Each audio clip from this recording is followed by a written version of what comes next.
Everyone, Saranai, everybody. Everyone, Saranai, Pante. Can everyone say sadhu to start the session, please?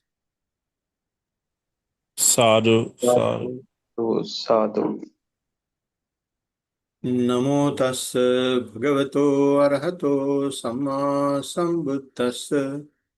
Namo tassa bhagavato arahato samma sambuddhassa.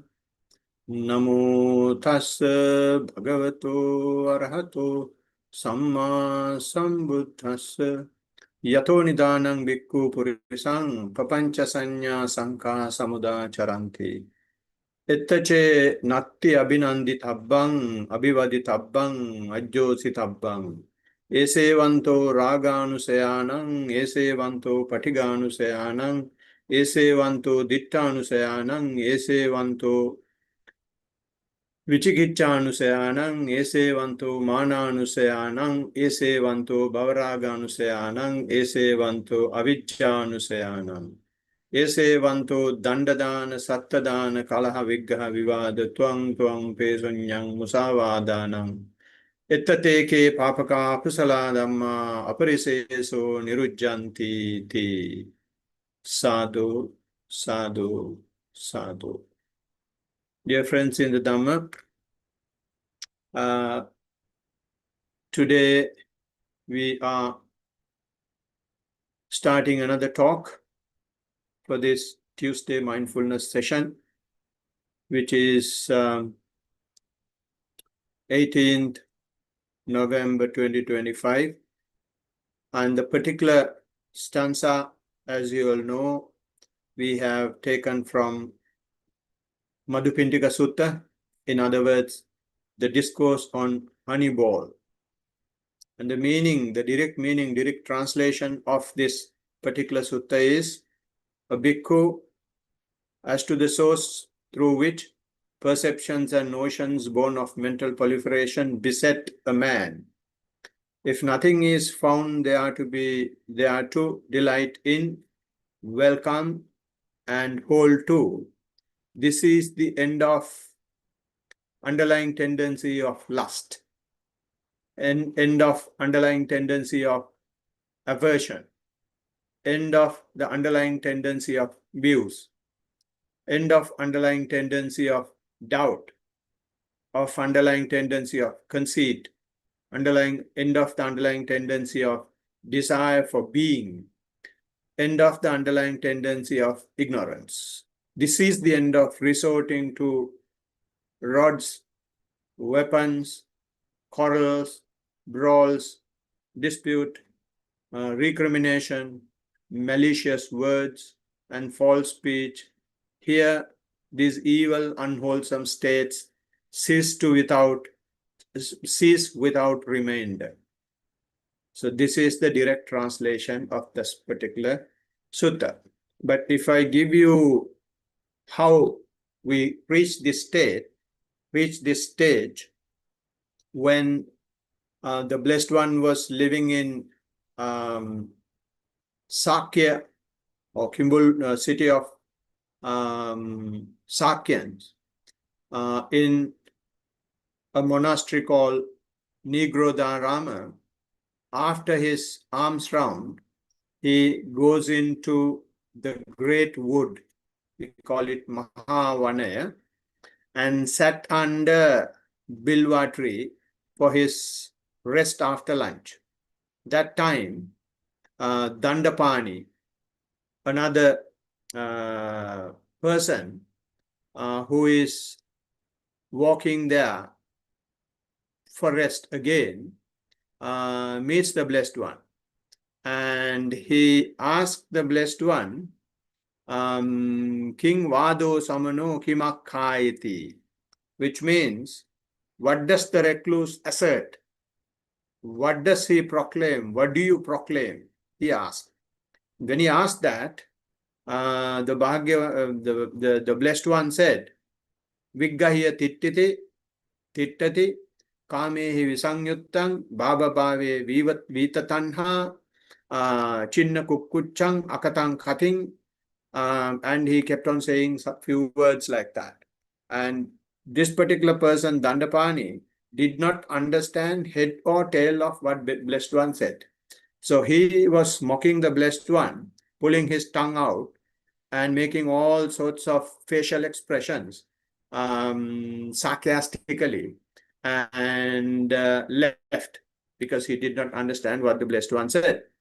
So what Blessed One said was, I don't fight with people, and I don't have any craving towards the sensual. I don't have any craving towards another becoming, and I don't have any perplexity and shorn of worry, free from craving for any kind of being. And then in the evening, after his rest, he goes to the monastery and tells the story to the monks. And once he tells the story to the monks also did not understand. And then one of the monk asked the Blessed One, okay, that's good what you are saying. We really don't understand. But how do you do that? How do you come to a state where you avoid quarrels? How do you come to a state where you come out of sensuality? How do you come to a state where there is no perplexity, shorn of worry, free from craving for any kind of being? How do you do that? Then the Blessed One says, he uttered this particular verse, the verse that we just recited. In that verse, what he says is, I gave you the direct translation. He says, Bhikkhu, as the source through which the perceptions and notions born of mental proliferation beset a man, if nothing is found there to delight in, welcome, or hold to. So there is a situation called in our mind, in Pali we call it prapancha sanya sankha samudaya charanti. So here it is translated as source through which perceptions and notions born of mental proliferations. So when we have these perceptions and notions born of mental proliferations, which continuously goes in our mind all the time, and when you are in the sensual world, you have no access to that because you are governed by them and you don't know what the heck is going on. You are running behind sensuality and thinking that it is the ultimate end of our living. And you don't get to this stage of prapancha sanya sankha samudaya charanti, or the perceptions and notions born of mental proliferations, if you are a concentration type meditator. If you are a person who is trying to hold on to the object, then also you may not get these things because you some or other do whatever the technique that you will use to hold on to the object. So once you hold on to the object, then you will not have an opportunity to see perceptions and notions born of mental proliferations. But here what Buddha says is, and this as the source, and this is the basic point, and this is what is happening in our mind all the time. And when these things are happening, beset a man, if nothing is found there to delight in, and these thoughts are going on incessantly in our mind, and you don't find any delight in it, and you don't welcome them, and you don't try to hold to them. So if you don't do these things, then he says, there will not have 7 types of underlying tendencies. And the 7 types are the 7 I just recited, so I'm not going to repeat it. So I just want to let you know, we discussed last time what underlying tendencies are. So this particular sutta is not about underlying tendencies. What Blessed One says is, you will remove underlying tendencies. So once you remove, or once you not remove as such, when you don't identify yourself with the underlying tendencies, it is as good as removed. But these mental proliferations will be there, but you don't find any delight in it. So when you don't find any delight in it, those tendencies will lose its value, lose its strength, and lose its ability to inflict us. So when that is lost, Blessed One says, then you will come to that state of not quarreling, state of coming out of the sensuality, state of not craving for any type of becoming. And you will not have any perplexity of the path. And you will not have at least a little bit of perceptions that I should be that, I should be this. So that is how you will get there, was the answer of the Blessed One. And then he got up and went. And then after that, the discourse was taken over by these bhikkhus who went and spoke to another monk, which we will discuss later. So since the Blessed One is talking about underlying tendencies here, so I have decided to learn a bit more about underlying tendencies. So last time we decided, or not decided, we discussed the underlying tendencies and what sort of defilement it is, and in the hierarchy of defilements, where it stands. So now if you remember, we mentioned that there are 4 types of defilements basically. And first one is transgressional defilement, which we call vitikkama keles, and then obsessional defilements, which we call pariyuttana keles, and then underlying tendencies, or sometimes some people call it mental corruptions as well, which we call anusaya keles, and then the asava, which we call taints. So, so these underlying tendencies are staying at the 3rd layer of the defilements, the final layer of a defilement. In transgressional defilements, it is just breaking of the precepts, and you know that you have broken it. Rest of the world will also know that you have broken it. And then when it comes to obsessional defilements, you know that something is wrong, but the outsiders will not be able to know. It is something like sensual desire that you have. Others don't know that you have such a desire. When you have anger in your mind, others don't know that you are angry. When you have jealousy in your mind, others don't know that you are jealous. And when you have some sort of sloth and torpor or sleepiness or lethargy in your mind, then others don't know that you are lethargic. So therefore, these are also defilements, but these defilements only the particular person will know. The rest of the world will not know. And the third one is what we are discussing, underlying tendencies. They are, even you don't know. They are coming as perversions. They are coming in a crooked manner. They are coming as magicians. They are coming as very close relatives, but reality, they are real enemies. So the nature of these things we discussed last time, it's like the fire under ash. On top, it looks all good, but if you step on it, then you will be burned, right? It's like a lighter. A lighter is having the capacity to burn an entire village if it is used that way. So underlying tendencies are also like that. That potential is down there. If the right conditions are provided, then everything will trigger and end in committing at the worst level transgressional defilements, and in a below level in obsessional defilements. So this there are 7 types of these defilements, and last time we just touched upon lust and aversion and how it affects generally in our practice and in our lives. And today I'm going to go a bit deeper about these things, how it happens in our practice. In the practice, what we do is we are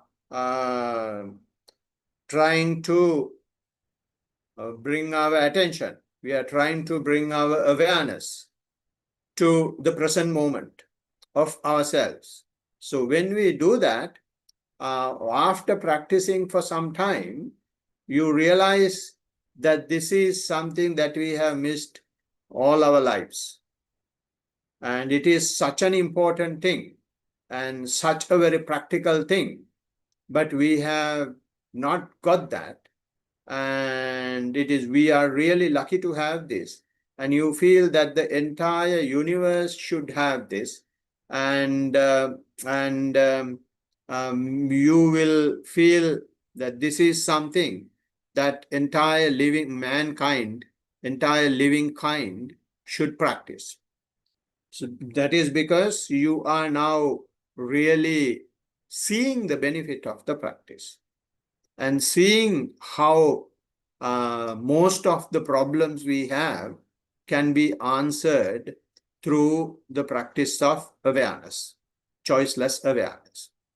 And when you have that sort of an attachment, this perverted nature of the underlying tendencies or the mental corruption will use that mental process, will use that liking to take you away from the practice.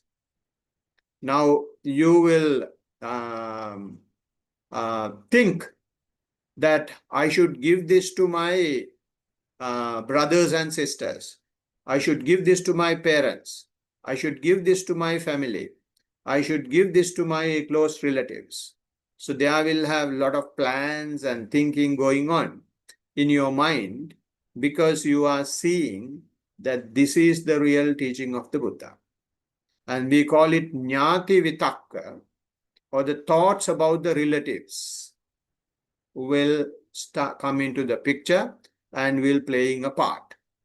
And if it goes further and if you do that, and then if it works, then you think, start thinking, I should give not only to my relatives, I should give this to my village, I should give this to my school, I should give this to my alumni. And like that, you will try to give this to not just the relatives, to give generally to anyone who is willing to do this. So if that comes up once again, instead of your practice, you will be thinking about it and you may act upon it. So by the look of it, it's a very good thing. And it's something even the Blessed One has done. And we feel that what is wrong in that? But what actually happens is that takes away your time that is available for the practice. So when we monks are teaching Dhamma to the others, we are going to be very careful. And not only us, anyone who is really teaching will have to be very careful to ensure that what we are doing is not getting caught up as an underlying tendency of lust towards the practice. Because this is also nature of lust. And that takes you, instead of the practice, you are investing your time in giving it to the others. So as a result, you may lose your practice. Especially this is applicable to the beginners and those who have not really progressed and not advanced in the practice. So once you are advanced, still you have got to ensure that your practice is not hindered in any way, even if you are teaching it to the general public. And so therefore, those things, although you are doing a good thing, that will have the underlying tendency of what you call lust. And also there is another thought which we call paranuddayata vitakka, which we call we will be thinking about not only relatives, not only our close village and the town, you will give it to general public. So it's the same story. And so this comes as craving, is coming as a selfless nature. You think this is a very selfless act, but what works behind the scene is the lust, is the craving. And also when your practice is improving, some people will try to have try to be very careful. So the lust will come into the picture as carefulness. For example, one may think that I have only very few more years, or I have got this human life, so I should take the maximum benefit of this by keeping myself healthy and living as long as possible. So therefore, I have got to have all medical precautions. And when I select food, I will be selecting only organic foods, so that I will be able to avoid disease, and I will be able to live long. I will be able to healthy, and then I can keep practicing. So by the look of it, there is nothing wrong in that thought. And might as well you feel when you practice, these type of good thoughts are coming. And it's very, very, very good. And it's a progress of the practice, one might feel. Of course, it's a progress in the practice if you tell that to somebody. Otherwise, if you get hooked on it, what happens is the craving or the lust is coming as carefulness and trying to consume your time more on being immortal rather than the practice. You will try to live as a person who is not ready to die, taking all the medical precautions, taking all the best food, and wearing all the best clothes, and looking for the best place to live. So your time will go on those things. So, and the other vitakka, or the other thought that you will get is anavanyapti vitakka, which is you try your level best to do everything perfectly, and you don't want to get scolded by anybody. And when those thoughts are coming up, again, those things will happen when you practice. And you will think that I will be observing each and every movement of the sole of the feet, and both right and left. And I will be observing not only the sole of the feet, any other thing that is happening. And I'm giving a perfect report in the perfect manner that the teacher has asked. And then instead of letting things happen, you start controlling your own practice. So it looks like you are really trying to be very alert. Looks like you are really energizing yourself to practice. But again, what happens is a hate is working underneath. You don't like to make a mistake. So as a result, underlying tendency of aversion will be established or will be playing a part in it. And also, when you practice, for some people, they may, when they have some lustful thoughts, what they will do is they will start recollecting on the 32 foul parts of the body, or 9 stages of the decomposition of the body. These are meditation techniques that the Blessed One has also explained in the discourses. So when someone is practicing mindfulness, is keeping his attention to whatever is happening right now, right here, and then he starts having a lot of lustful thoughts, then immediately he start recollecting one of those things I just mentioned. Then what happens is, by the look of it, if you tell some people, when I get lustful thought, I immediately go to 32 foul parts, and it looks like a right thing because you have lust arising within you and you have a medication for it straight away readily available.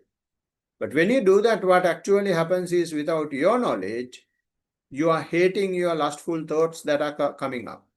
So therefore, the lust becomes, or not lust, rather the underlying tendency of aversion is coming as another, in the form of different meditation technique. So therefore, it is very essential when you practice to tell what you are really doing or what is really happening. Sometimes these things you will not intentionally do, because you have heard and listened to a lot of talks. You may involuntarily do these as well. So even if it is happening involuntarily, what our mind is trying to do is trying to establish some space for the underlying tendencies. So therefore, even if you do something that has been explained and recommended by the Buddha, under the circumstances, it may lead to an underlying tendency. Similarly, when you have an aversion in your mind, you may have thoughts about somebody, to scold him, to blast him, to punch him, to kick him, to stab him, to kill him, to shoot him. All sorts of things are going in our mind. And there will have people that we don't like, and sometimes that person you never thought that you have any aversion towards. Only when you practice you start seeing this. So when that happens, what a lot of people do is they start expressing loving kindness towards that person. So when you express loving kindness again, what happens is it is going in the wrong direction. Instead of observing your aversion thoughts that are coming up, you are bringing an antidote to it. So as soon as you do that, without your knowledge, hatred towards the aversion thoughts will get established. So you hate the hate. When you hate the hate, it increases exponentially. So therefore, Buddha's advice is, when there is a lustful thought, observe the lustful thoughts as a lustful thought. When you have an aversion in you, observe the aversion as aversion in you. And when you observe these two, not only you simply observe what is going in the mind, at the same time, see what sort of manifestation is happening within in your body as well. So you will be observing the whole spectrum relating to that particular incident. So that way, the simple observation will not allow underlying tendency to get established. So even if you do something right, something that the Blessed One has expressed to remedy a situation in the practice, that may create underlying tendencies. So therefore, the practitioners will get shocked now. So how are we going to correct ourselves? Only correction that you should do is, whatever is happening, you simply keep observing. But if you do anything different, tell your teacher. Tell your teacher, and these things is happening and observing, and it is never ending, it keeps going.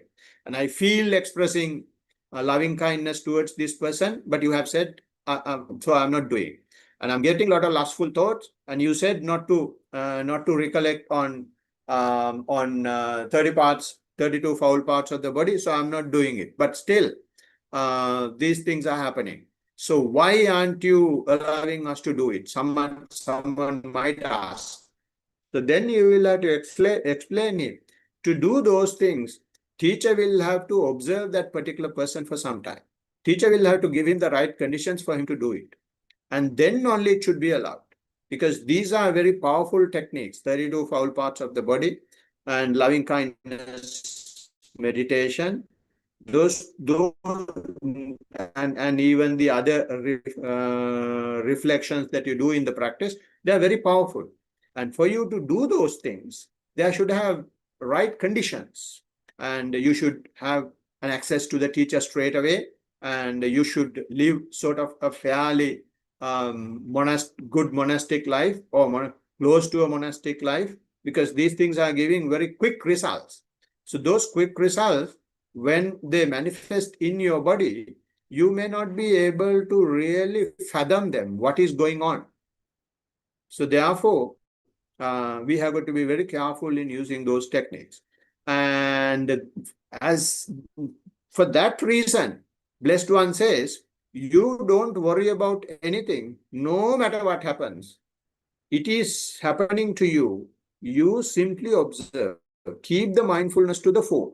Let anything happen, you simply observe and collect data and report it. So then you will not go either against something or you will not like it. So when you don't go against or when you don't like, that the opportunity for developing underlying tendencies will be lost. So in that manner, when we are practicing these perversions, the underlying tendencies will come as perversions. So there are some people, when they practice this so-called underlying tendency of lust comes in a different way. There are some people, when they are asked to come to a retreat and they are asking the quality of the room, they are asking how are the toilets available? Are they attached bathrooms or are they shared? If they are shared, how many people are sharing one bathroom? How many people are sharing one toilet? And how far it is? And if there is an emergency, how far is the hospital? And if we run out of something, how far is the shopping center? So all these things they will ask. And is there a ambulance available anywhere around? How long do they take to reach if there is an emergency, if we call? And is that particular person coming to the retreat? And if he is coming, I am coming. Or if he's not coming, I am not coming. Or if he's coming, I don't come. So all sorts of things they are talking about. They are looking for a lot of optimum conditions, the conditions that they want to be in the practice. And when all these are, I mean, none of these things are rubbish. Looking for where the shop is available, shopping center is available, how far the hospital is, they are reasonable questions. But these questions are being driven by underlying tendencies. They are perverted questions of your own lust, of your own fear. When Blessed One left the palace in that night, if he has been thinking about where the shopping center is, where the hospital is, and how far the ambulance would be, where would I go to toilet, and will I have a room anywhere, or will someone come chase me, he wouldn't have been Buddha. In a splash of a second, he has given up everything and not thought of anything else. The only urge he had was, we are decaying, we are dying, we are getting old. No matter how rich you are, no matter how powerful you are, no matter how strong you are, these things are happening. So I must find a solution for this. That was the urge the Buddha was having. So he was not looking for, therefore, anything that we look for.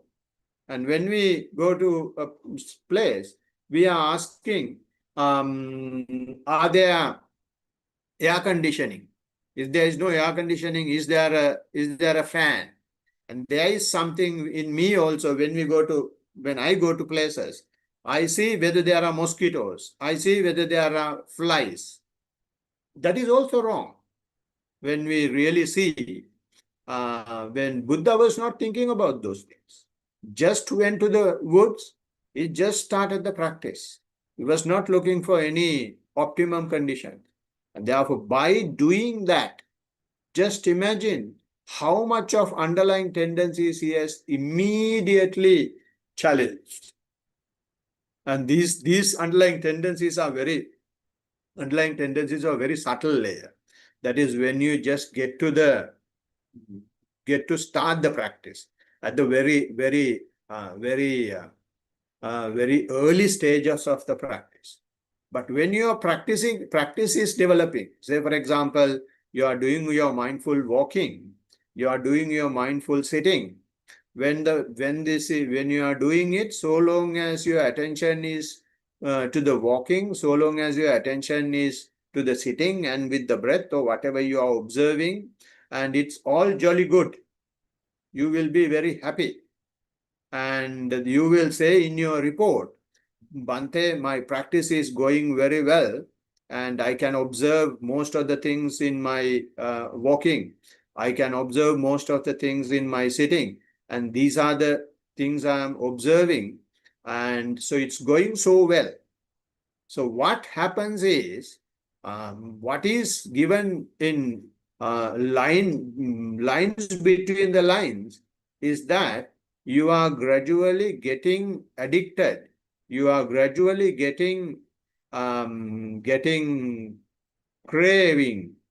You are gradually start to liking this calmness, this peaceful experience that you get in the practice, or you start liking being mindful. Start liking being mindful itself has the ability, has the potential to establish, to continue what you call underlying tendency of lust. So this is a person not starting to practice. Is a person practicing, is a person whose practice has developed or is developing. And he is very fond of it.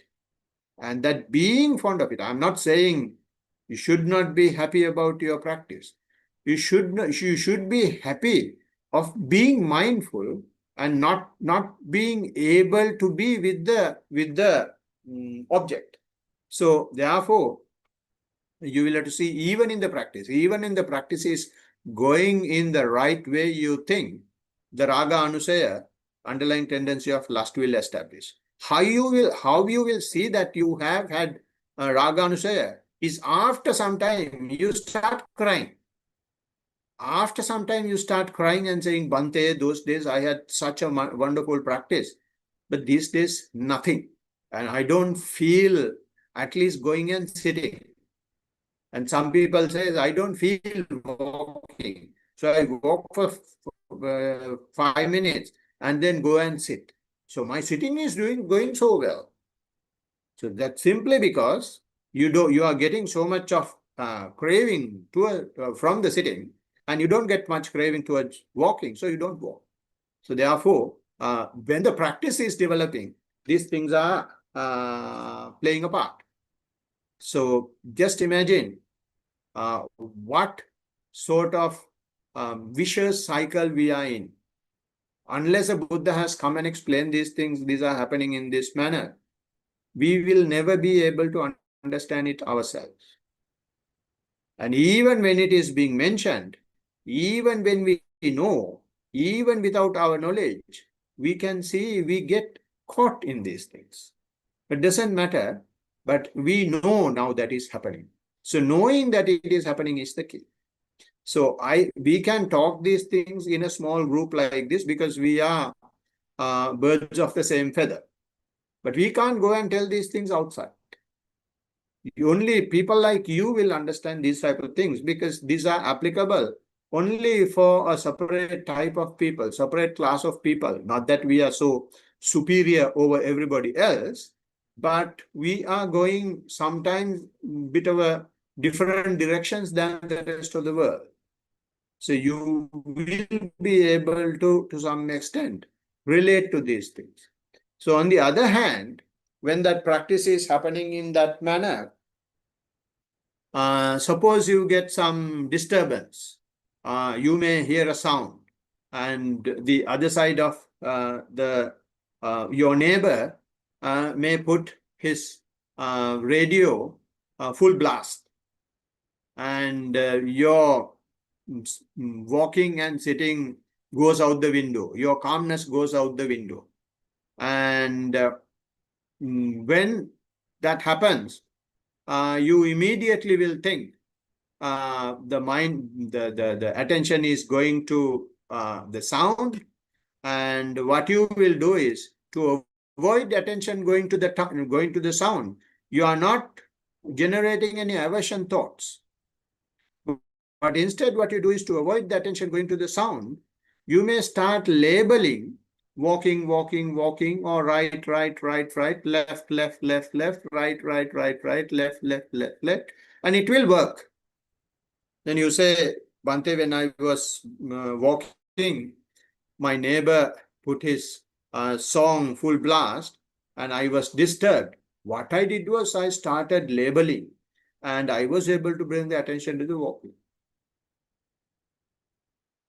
And there we don't understand that there is an underlying tendency towards the sound. You have done something good. You have done something that the teacher has asked you to do. You have done something that Buddha will really praise. But underlying tendency is hatred towards the sound. So therefore, what the Blessed One says is, keep the mindfulness to the fore. Your attention will not be in one thing all the time. Attention will jump due to many reasons. So when it goes somewhere else, don't hate the disturbance. Don't disturb the disturbance. Don't trouble the trouble. Just observe that. So therefore, what we say is, when you hear a sound, you bring your attention to the ear. The other day, I have told this many times now in my talks. So I don't remember where I told and where not. And we are about 15 minutes away from very famous, very spiritual place, which people say has very low gravitational force, and there is very high spiritual energy there. And one day, on a Poya day, we went there to meditate. So when we went there to meditate, on a Poya day, so many people. And some people are chanting very loud, some people are reciting poetic things there, and there are so many drum beats, and even Buddha can't meditate there.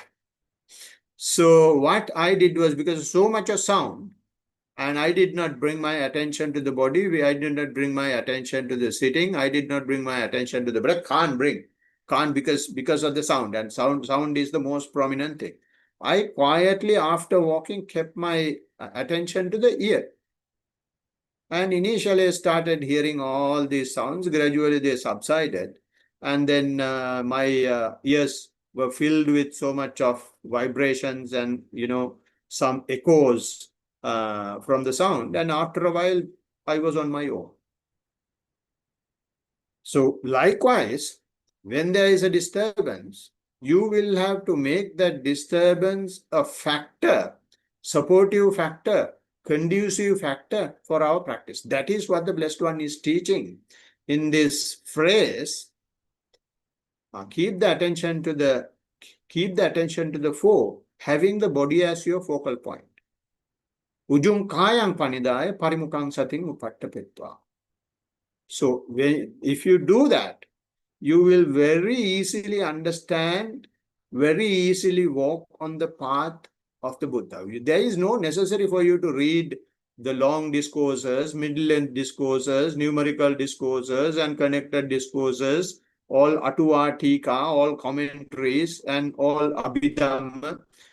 All these are nonsense. I'm not saying what Buddha has said is nonsense. It is the game of our mind. If you keep the mindfulness to the fore, all these pages will start turning within you. This is exactly what Buddha said, told Rohitasa. When Rohitasa went in search of a place where there is no death, and he was walking in the universe, in the cosmos, and he died there. And then he came and in one of the subsequent births, he came and spoke to Buddha and asked Buddha whether we can find a place like that in walking. He said, no, you can't walk and find a place where there is no death. And then he was very happy. Rohitasa was very happy because he had done it himself. And then Buddha said another funny thing. Without walking in the cosmos also, you can't find it. Then the Rohitasa was utter upset whether Blessed One is really sane or insane. When in 1 second he says, you can't find the place by walking, and the other time he says, without walking also you can't find it. Then Buddha proclaimed that this fathom-long body is your cosmos. So if we bring our attention to that cosmos, just observe it, no matter by what it is affected. Whether you are with walking, or whether you are with your sitting, or whether you are hearing a sound, whether you are seeing something, whether you are tasting something, or whether you get thoughts, whether you have aches or pains, just observe it. It's with you, it is in your body. And then you will not either delight in, or welcome, or hold to any of these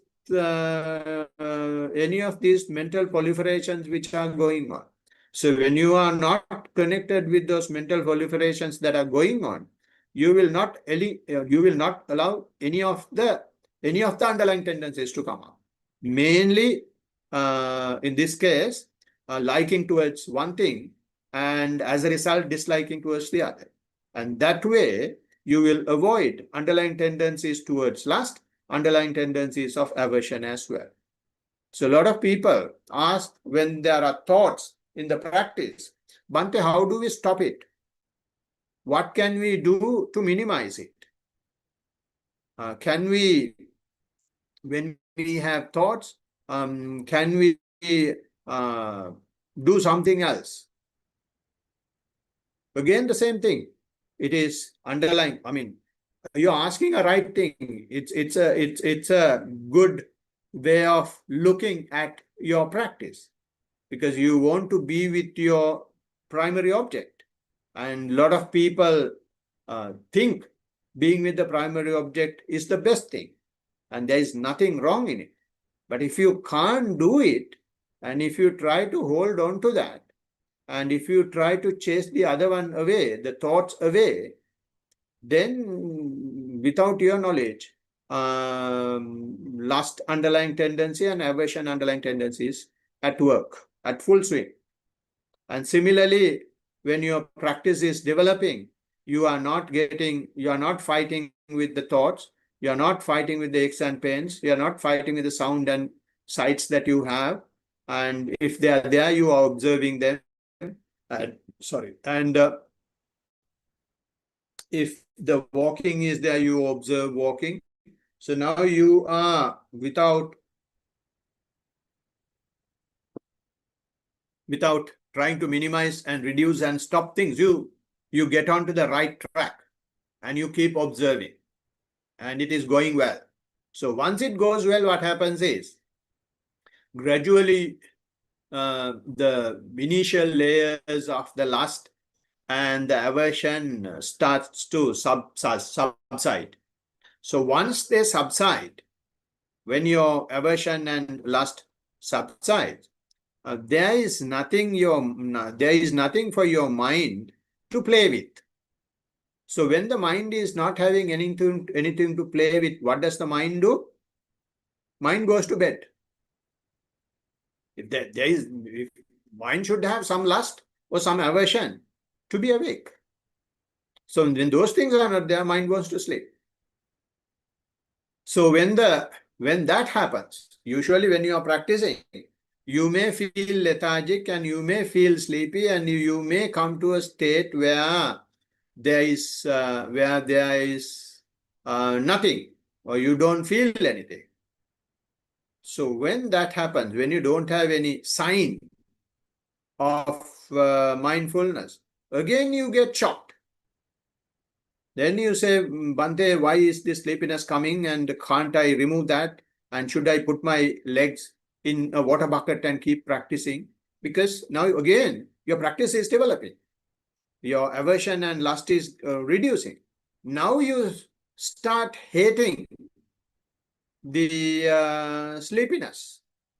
Sleepiness is a very result of the lack of lust and lack of aversion.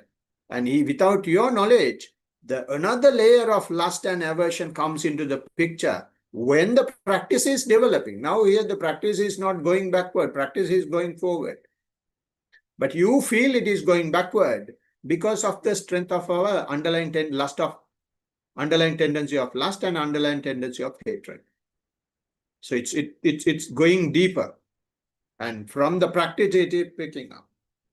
So like that, there are many stages where we get caught up in lust and hatred, or lust and aversion when our practice is developing. And especially when you are able to keep the attention, as I said earlier, and if you go to any concentration state, and you will start loving that so much. And you may be ready to give up your house and enjoy this concentration. And you may have heard about Buddha boy living in Nepal. And he's a person who is going into the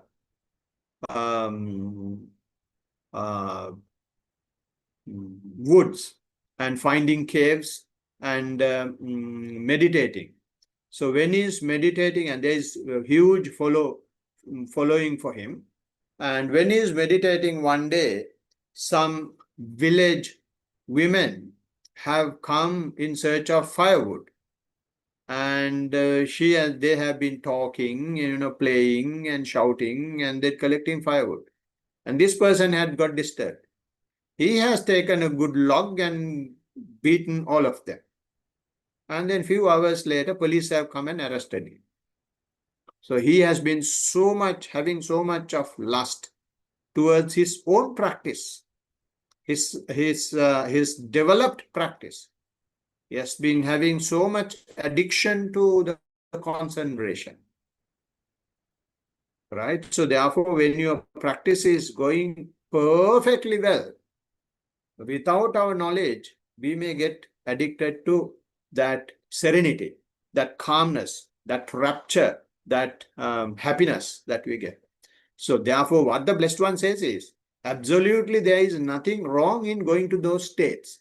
When you are in those states, just remind yourself that you are there.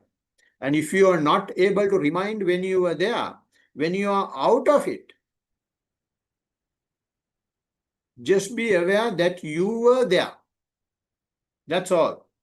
Don't think, I just lost it. I would have done this for few more seconds. That was a wonderful thing. I should do everything to get there. No. When that is broken, and it is ideal when you are there, if you have the mindfulness, just remind yourself, I'm in this rapture, I'm in this happiness, I'm in this serenity, I'm in this peace. So you are there and you are aware, no problem. And sometimes you may not be able to do it if your practice has not developed to that state. Then what you will have to do is, once you come out of it, don't do any analysis of it. Don't try to give any interpretations to what happened. Don't try to justify what happened. Don't try to look for a path how you went there. Just be aware that I was not aware when I was in that state, but I was there. Now I am aware that I'm out of it. So that way, you will not generate any underlying tendencies of lust, and at the same time, other side of the coin is hatred. So in this way, these underlying tendencies are chasing us even after when we are out of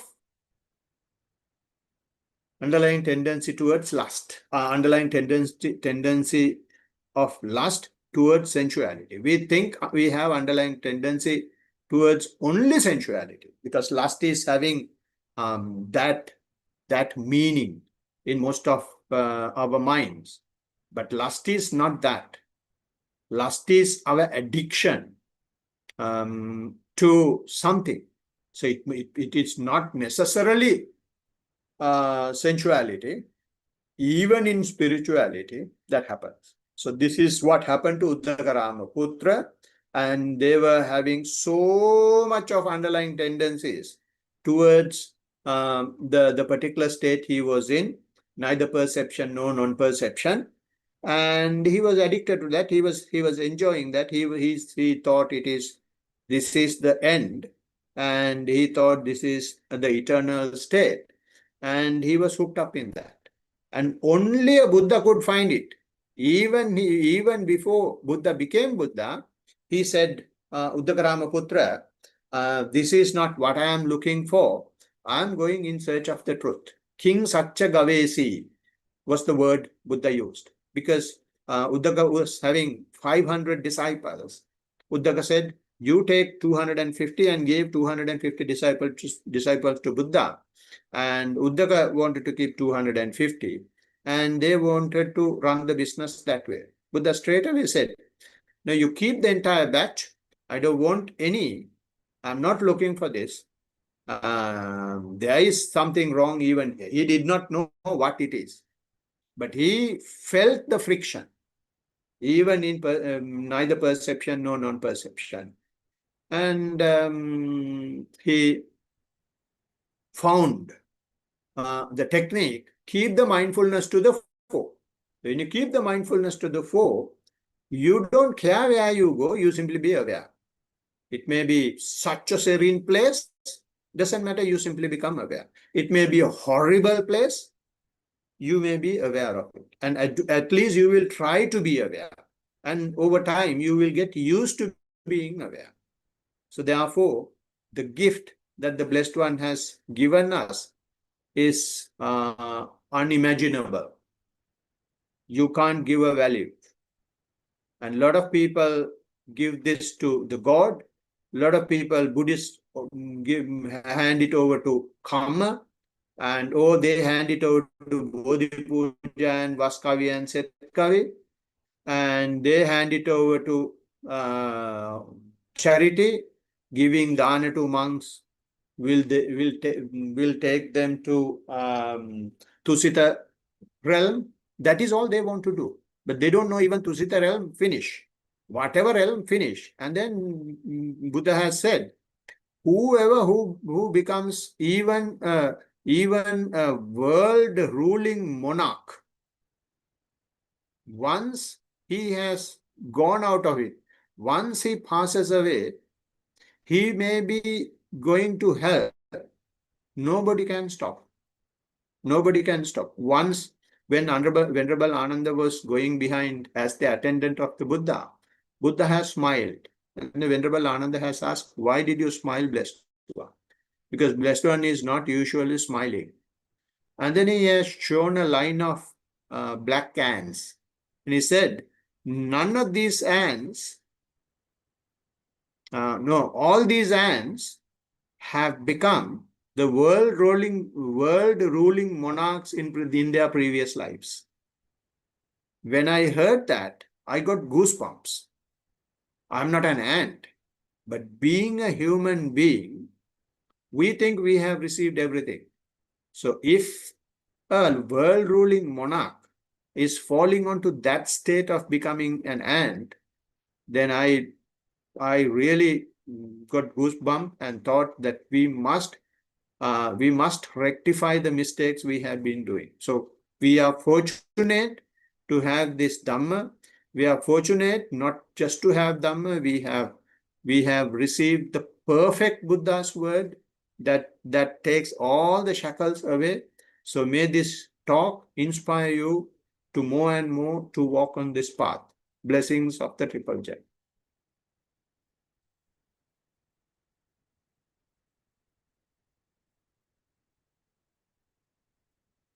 Everyone sleeping? Sadhu, sadhu. Everyone sleeping. Everyone, All right. Saranai. Everyone Saranai. Is anyone having any question?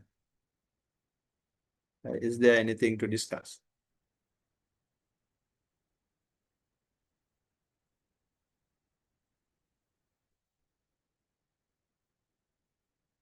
All right. If you don't have, yes, Ishan.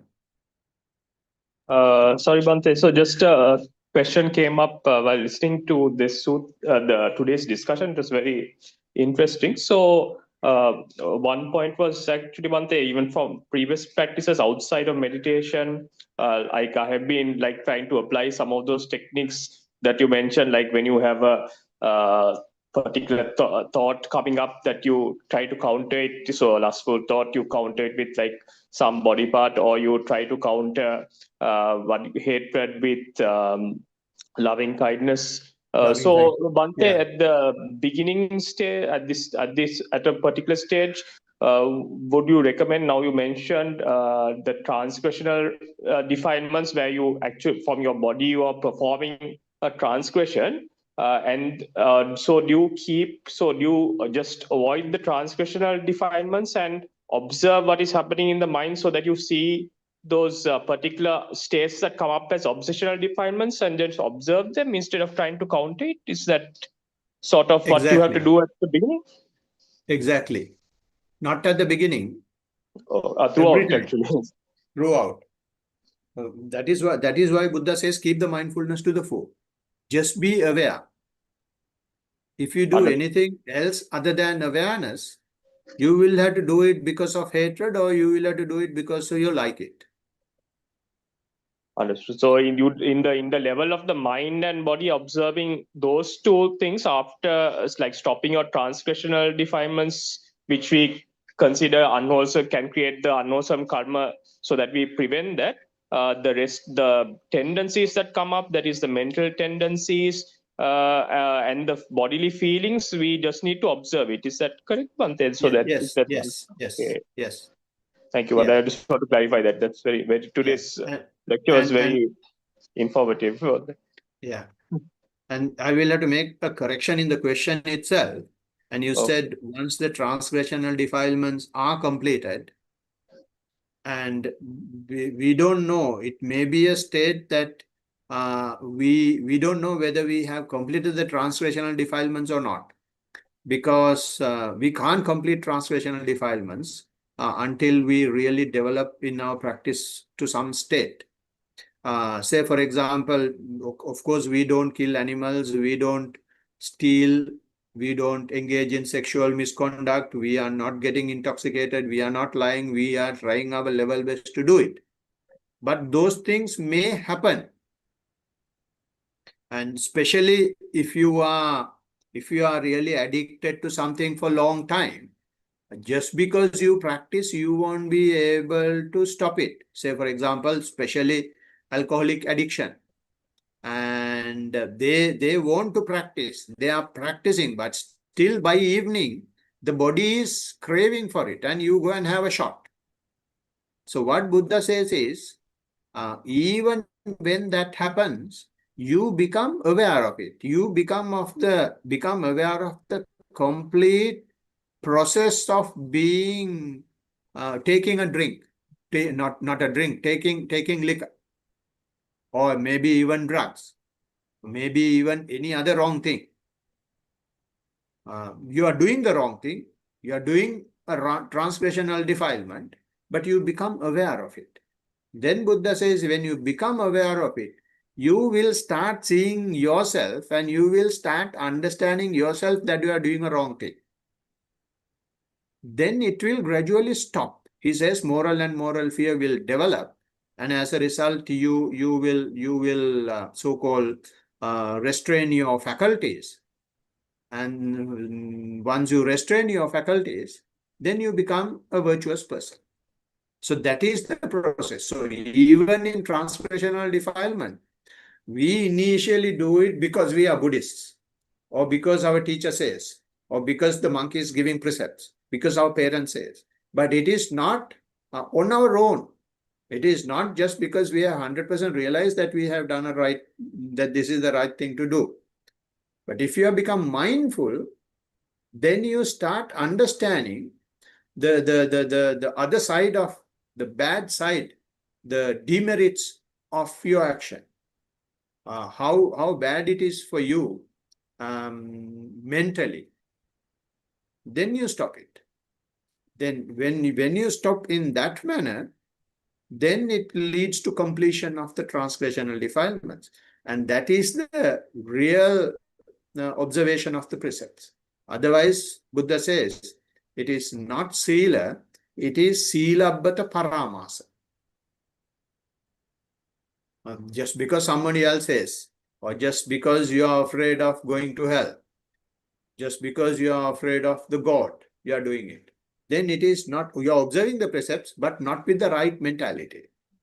So therefore, completion of transgressional defilement is also done by the mindfulness. So when you are mindful, since you are aware of your all the actions, your mental and verbal actions, when you try to go in the wrong directions, you are able to see that. Makes sense? Yes, Bhante, it does. Thank you. Everyone, Saranai. Everyone, Saranai. Any other question, comment?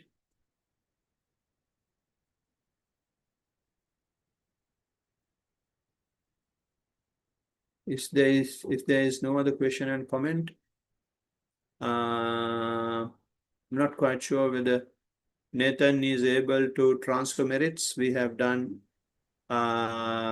we have practiced for 1.5 hours, and we have had a chat about mindfulness. We listened to a talk about mindfulness and deeply how it is being affected our defilements and at various levels of practice. And with that, we have generated a lot of positive energies. We can share these positive energies chanting the traditional stanzas. And I will kindly invite Nathan to do that. Hi, Bhante. Can you hear me? Yes, please. Okay. May all devas share this merit which we have thus accumulated for the acquisition of all kinds of happiness and prosperity. May all other beings share this merit which we have thus accumulated for the acquisition of all kinds of happiness and prosperity. May all beings share this merit which we have thus accumulated for the acquisition of all kinds of happiness and prosperity. May all beings inhabiting space and earth, devas and nagas of mighty power, having shared this merit, long protect the dispensation. May all beings inhabiting space and earth, devas and nagas of mighty power, having shared this merit, long protect the teaching. May all beings inhabiting space and earth, devas and nagas of mighty power, having shared this merit, long protect me and others. If by deed, speech, or thought, heedlessly I have done any wrong, forgive, O Master, O Victor, greatly wise. If by deed, speech, or thought, heedlessly I have done any wrong, forgive, O Dhamma, to be seen here and now, timeless. If by deed, speech, or thought, heedlessly I have done any wrong, forgive, O Sangha, practiced well, the incomparable. Let this merit accrue to our departed relatives, and may they be happy. Let this merit accrue to our departed relatives, and may they be happy. Let this merit accrue to our departed relatives, and may they be happy.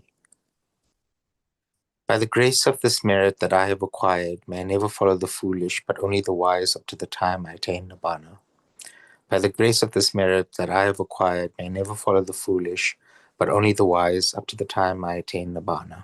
By the grace of this merit that I have acquired, may I never follow the foolish, but only the wise up to the time I attain Nibbana. Sadhu, Sadhu, sadhu, sadhu. sadhu. Thank you, everybody, for joining. See you next time.